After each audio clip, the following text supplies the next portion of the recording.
స్వామియే శరణమయ్యప్ప. ఎలా సంతకం పెట్టవో నేను చూస్తాను. అదేంటండి ఇందాక తెలిసినట్టు షాక్ అయ్యారు? షాక్ అయ్యాను, కానీ తెలుసన్నానా? ఆవిడెప్పుడు నేనెక్కడా చూడలేదు. సారీ.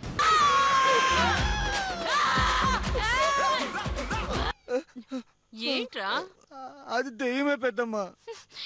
వాడు మాట్లాడితే దయ్యం దయ్యం అంటున్నాడు. నేను ఇంట్లో ఉండను, నేను వెళ్ళిపోతాను.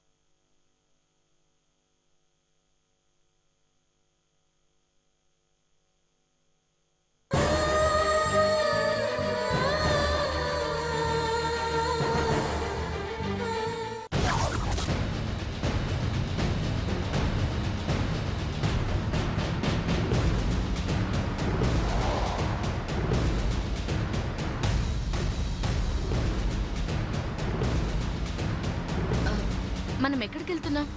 అసలు నన్ను ఎక్కడ తీసుకెళ్తున్నారు? వెళ్ళాక నీకే తెలుస్తుంది. లేదు, నాకిప్పుడే తెలియాలి. పోలీస్ స్టేషన్కి. పోలీస్ స్టేషన్కా? నువ్వెప్పుడు అలా షాక్లోనే ఉండాలి, అదే నీకు సేఫ్.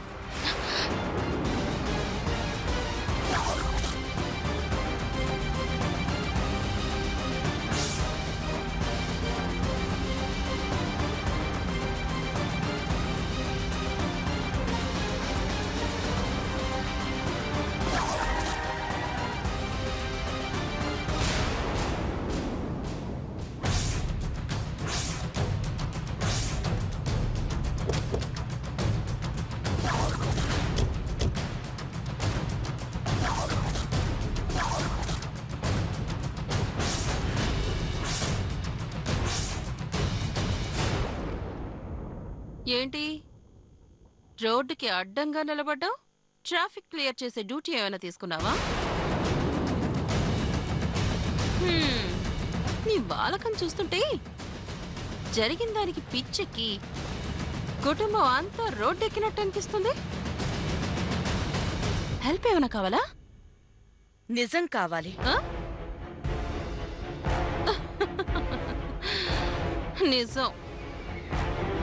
అదేమైనా మార్కెట్లో వస్తువా? అడగ్గానే దొరకడానికి? నా దగ్గర లేదు. నీలాంటి వాళ్ళ దగ్గర అహంకారం, అవివేకం, అనాగరికం, అబద్ధం తప్ప నిజం ఉండదని, అది వెతికినా దొరకదని నాకు తెలుసు. Good, very very good. బాగా ఇంప్రూవ్ అయ్యావు. మరి ఇంకెందుకు నిలబడ్డావు? తప్పుకుంటే మేము వెళ్ళిపోతాం. తప్పుకోడానికి రాలేదు, నీ కోడలతో నిజం చెప్పించడానికొచ్చాను. ఇదంతా నువ్వు చేసిన కుట్ర అని ఒప్పించడానికొచ్చాను. విత్తు ఒకటైతే చెట్టు ఇంకోటవుతుందని ఎలా అనుకున్నావు? నేను పక్కనుండగా సంగీత నోరు తెరుస్తుందని ఎలా ఊహించావు? మీకు పిచ్చి ముదిరిందటానికి ఇదే నిదర్శనం. ఇదే నా రక్తం. పెళ్లి కన్నా ప్రేమ గొప్పది, నీలాంటి మనిషి కన్నా మనసు గొప్పది. ఆ మనసుని నీ మేనకోడలు ఎప్పుడో నా కొడుక్కిచ్చింది. ఆ మనసే నిజాన్ని కక్కిస్తుంది. అయ్యో అయ్యో, పచ్చని పందిట్లో అంతమందిలో నీ కొడుకంటే ఇష్టం లేదని గొంతెత్తి చెప్పినా రాలేదా? అందరి మధ్య అంత అవమానించినా ఇంకా ఏం మొహం పెట్టుకొని ఎదురుగా నిలబడ్డావు? నమ్మకం. అది సంగీతకి పుట్టిన దుర్బుద్ధి కాదు. నీ కుట్రే సంగీత వెనకుండి అలా మాట్లాడించింది అనే నమ్మకం. అది ఇప్పుడే ఇక్కడే సంగీతతోనే చెప్పిస్తాను. ఇంకెందుకు ఆలస్యం? నీ ఎదురుగానే ఉందిగా, చెప్పించు. సంగీత, చూస్తావేంటి? ఏదో నిజం కావాలంట, చెప్పు.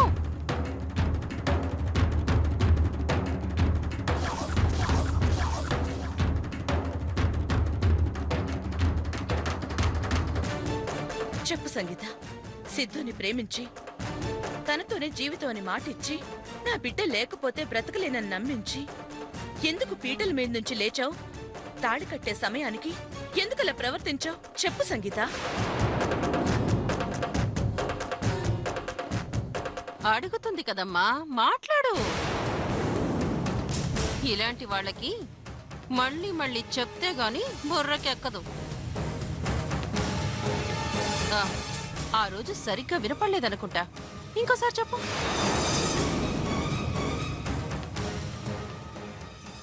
సంగీత, నువ్వెవ్వరికీ భయపడాల్సిన అవసరం లేదు.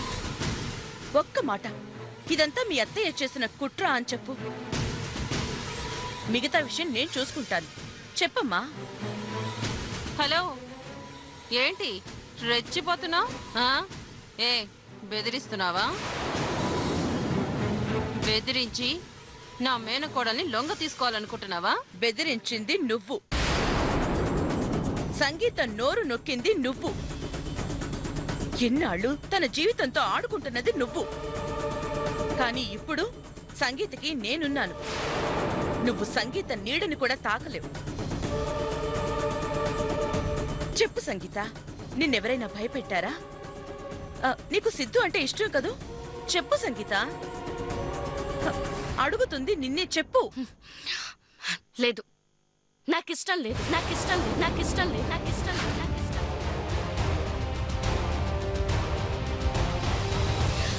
నన్నెందుకు మా అత్తయ్య భయపడుతుంది? నా బాగోగులేంటో మా అత్తయ్యకి తెలియవా? నీ అబ్బాయితో పెళ్లి నాకే ఇష్టం లేదు, అందుకే రిజెక్ట్ చేశాను. అంటే సిద్ధు నువ్వు ప్రేమించలేదా? నేనెవరిని ప్రేమించలేదు, నేనెవరిని పెళ్లి చేసుకోవాలనుకోలేదు. అలాంటప్పుడు పీటల వరకు ఎందుకు తీసుకొచ్చావు? అంతవరకు నా మనసులో మాట చెప్పే అవకాశం రాలేదు. అప్పుడు కూడా నేను నోరు విప్పకపోతే నా జీవితం నాశనం అయిపోతుందని అలా చేశాను. ఏంటమ్మా, ఏంటి గొడవ?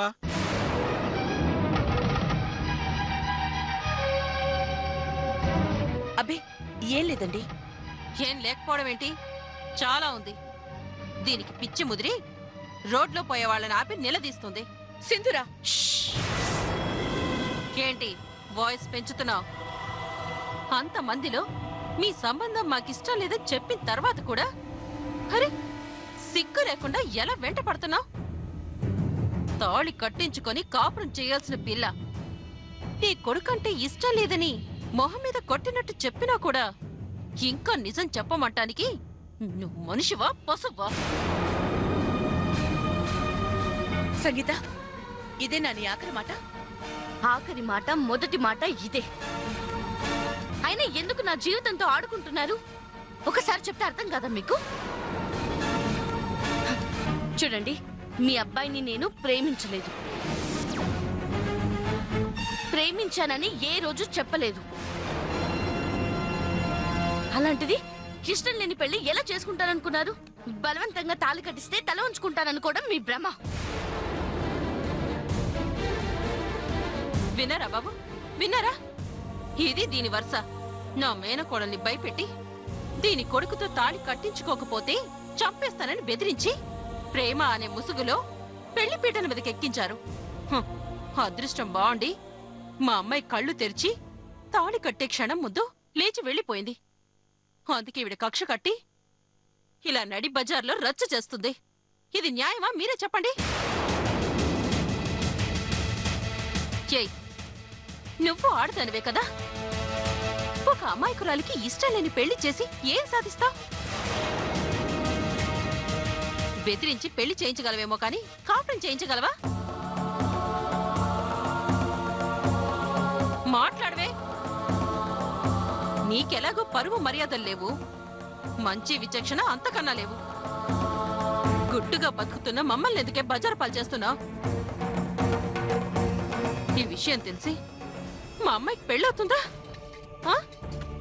మీరైనా చెప్పండి బాబు, అవుతుందా మా అమ్మాయికి పెళ్ళి? ఏమ్మా, చూస్తే పెద్దింటి దానిలో ఉన్నావు. ఇదేం పాడుబుద్ధి? పెళ్ళిళ్ళు బెదిరింపులతో జరగవు, ప్రేమతో జరగాలి.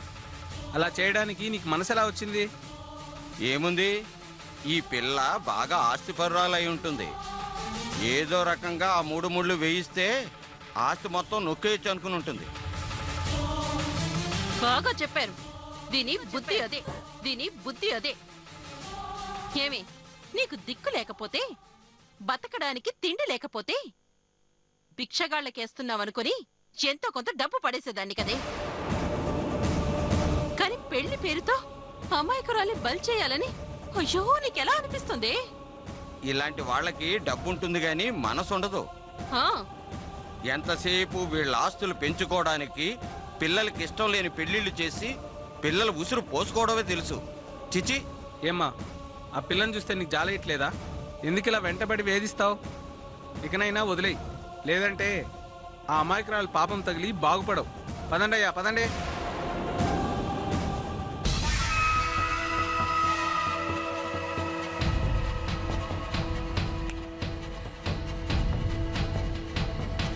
ఎలా ఉంది ఈ సింధూర దెబ్బ? చూసావా?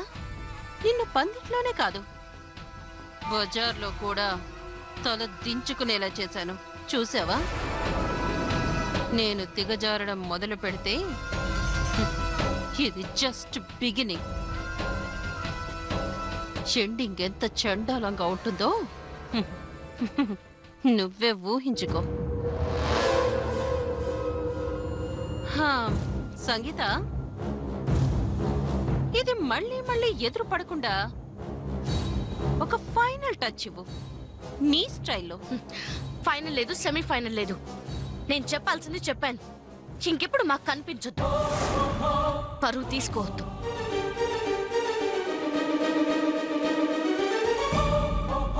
ఒసే సంగీత, ఒసే సంగీత, ఒసే సంగీత, ఒసే సంగీత.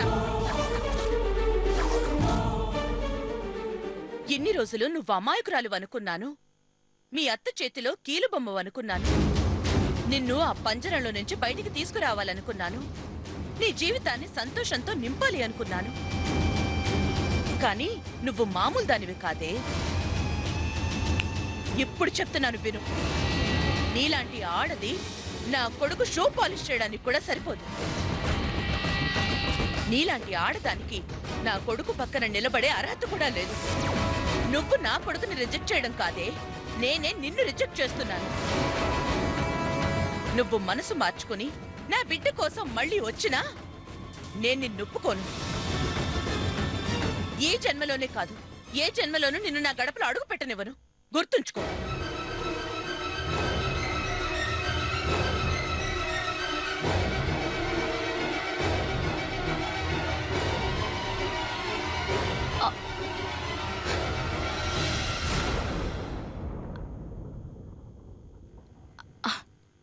ఏంటిది? వ్యవహారం చాలా దూరం వెళ్తున్నట్టుంది. ఏ, దాని మాటలే నువ్వు పట్టించుకోకు. అవన్నీ తాటకు చప్పుళ్ళు. కారెక్కు. అది కాదు, పాపం సంగీతకి లేనిపోని ప్రాబ్లం వస్తే. ఏయ్, కారెక్కు. అరే,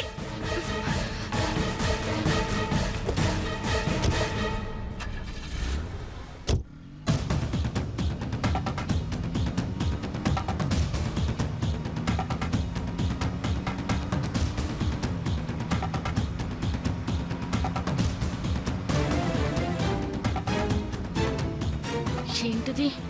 చినికి చినికి గాలివాన అయినట్టుంది. నేను అలా మాట్లాడకపోతే ఇది ఊరుకోదు. అలా మాట్లాడడం వల్ల ఆవిడ బాధపడుతుంది. మధ్యలో సంగీత నష్టపోతుంది.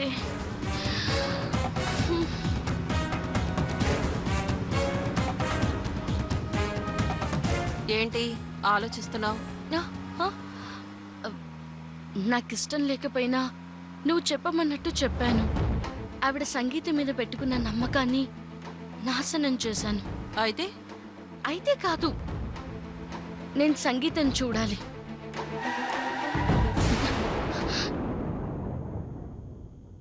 ఏంటి? నువ్వు సంగీతం చూడాలా? అది జరగని పని. అయితే చికెన్ నువ్వు చెప్పినట్టు వినడం కూడా జరగని పనే. ఏంటి ఊరుకుంటుంటే రెచ్చిపోతున్నావు? నీకేంటే సంగీతతో పని? సంగీత స్థానంలో ఉంది నేను. నాకు సంగీతతో అవసరం. ఏయ్, పిచ్చి పిచ్చిగా ఉందా? ఇదంతా చూస్తుంటే నిజంగానే పిచ్చి పట్టేటట్టుంది.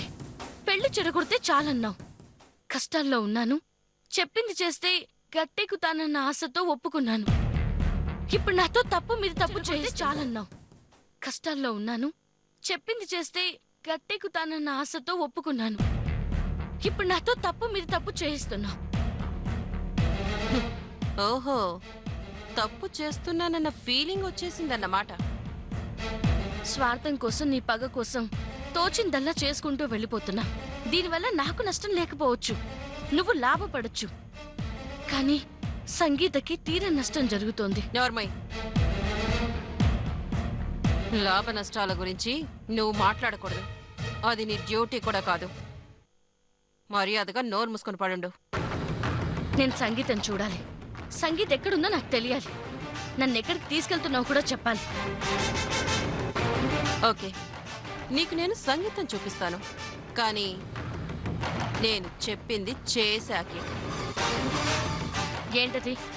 మనం ఇప్పుడు మెజిస్ట్రేట్ గారి దగ్గరికి వెళ్తున్నాం. అక్కడికి నువ్వు వచ్చి ఈ ఆస్తి మా అత్తయ్య పేరు మీద రాస్తున్నానని నీ నోటితో స్వయంగా చెప్పాలి. అప్పుడు సంగీతం చూపిస్తాడు.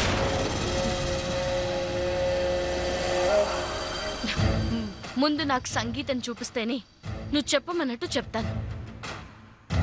చూడు, మొండిగా మాట్లాడితే నష్టపోయేది నువ్వే. నా దగ్గర డబ్బుంది, నేనెప్పుడు సేఫ్ జోన్లోనే ఉంటాను. కానీ నీకో తండ్రున్నాడు. ఒకసారి ఆలోచించు వాడి పరిస్థితి ఏంటని. నువ్వు నేను చెప్పినట్లు వినకపోతే ఇందాక చూసావుగా నా స్టైల్ ఏంటో. అనవసరంగా రిస్క్లో పడకు.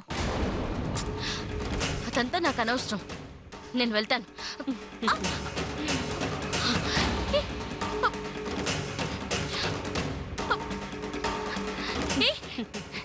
ఏంటిది? నాకు తెలిసే నువ్వు ఇలాంటి పని ఏదో చేస్తావని.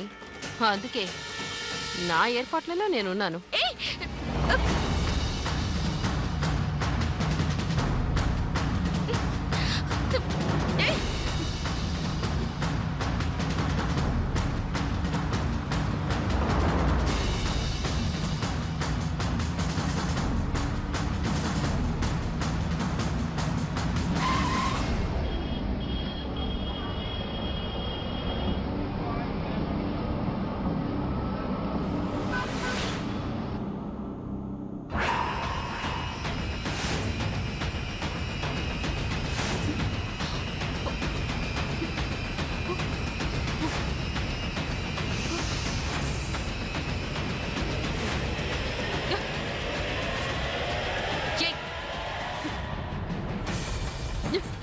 ఏంటిది నువ్వు?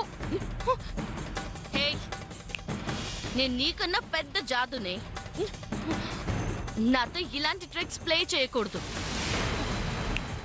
జాగ్రత్త. బాయ్. ఆగవే.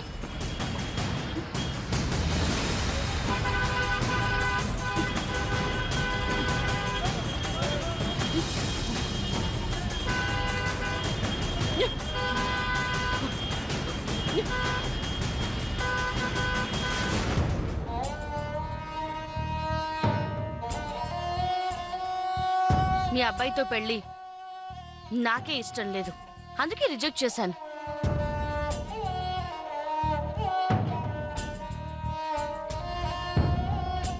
పెళ్లిళ్ళు బెదిరింపులతో జరగవు, ప్రేమతో జరగాలి. అలా చేయడానికి నీకు మనసు ఎలా వచ్చింది?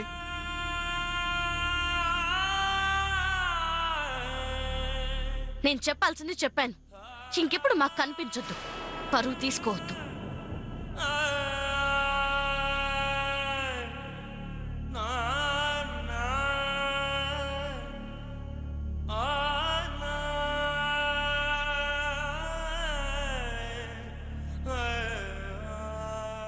సుజాత,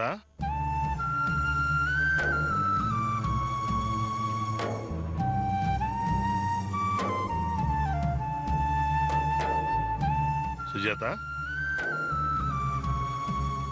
సుజాత, ఏమైంది? ఏదో ఆలోచిస్తున్నావు? అబ్బే ఏమీ లేదండి. నువ్వేమీ లేదంటున్నావంటే ఏదో ఉందనే అర్థం. చెప్పు, ఏం జరిగింది?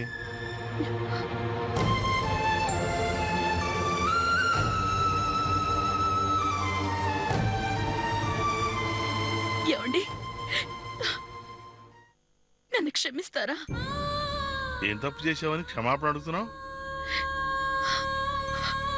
అవకాశవాదుల్ని, అమాయకులని భ్రమపడ్డాను. అది నేను చేసిన తప్పు. ప్రేమ విలువ తెలియని అమ్మాయిని నా కోడల్ని చేసుకుందాం అనుకున్నాను. అది నేను చేసిన తప్పు.